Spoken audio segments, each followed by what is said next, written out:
மத்திய அமைச்சர் அமித் ஷா அம்பேத்கர் குறித்து பேசிய கருத்துகள் பெரும் சர்ச்சையை ஏற்படுத்தியுள்ள நிலையில் அவர் பேசியது என்ன, அதன் பின்னணி என்ன என்பது குறித்து விவரிக்கிறது இந்த செய்தி தொகுப்பு.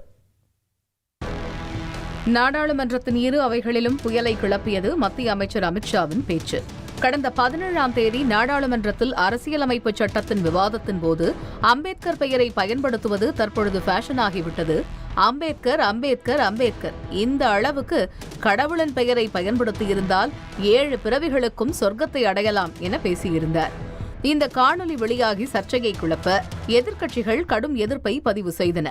இது தொடர்பாக மனுஸ்மிருதியை நம்புவோருக்கு அம்பேத்கருடன் நிச்சயம் பிரச்சினை இருக்கும் என எக்ஸ் தளத்தில் பதிவிட்டு தனது எதிர்ப்பை பதிவு செய்துள்ளார் காங்கிரஸ் எம்பி ராகுல் காந்தி. இதற்கிடையில் தனது உரை குறித்து விளக்கம் அளித்திருந்தார் அமித் ஷா.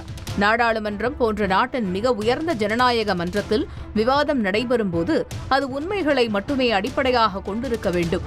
காங்கிரஸ் கட்சி உண்மைகளை திரித்து பேசிய விதத்தை வன்மையாக கண்டிப்பதாக தெரிவித்தார்.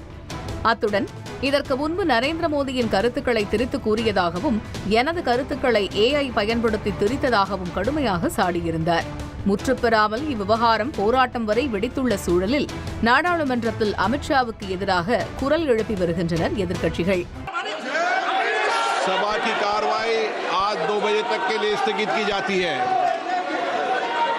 அப்போது நுழைவு வாயில் முன்பு இந்தியா கூட்டணி மற்றும் பாஜக எம்பிக்களிடையே மோதல் நிலவியதால் பெரும் பரபரப்பு ஏற்பட்டது.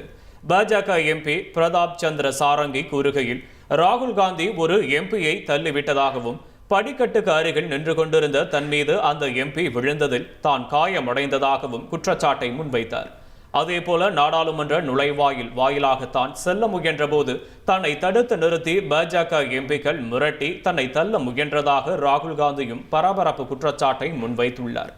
தங்கள் கட்சியின் தலைவர் மல்லிகார்ஜுன கார்கேவும் தள்ளப்பட்டதாக குறிப்பிட்ட ராகுல் காந்தி, இருப்பினும் இந்த சலசலப்புகளால் தாங்கள் பாதிக்கப்படவில்லை என தெரிவித்தார்.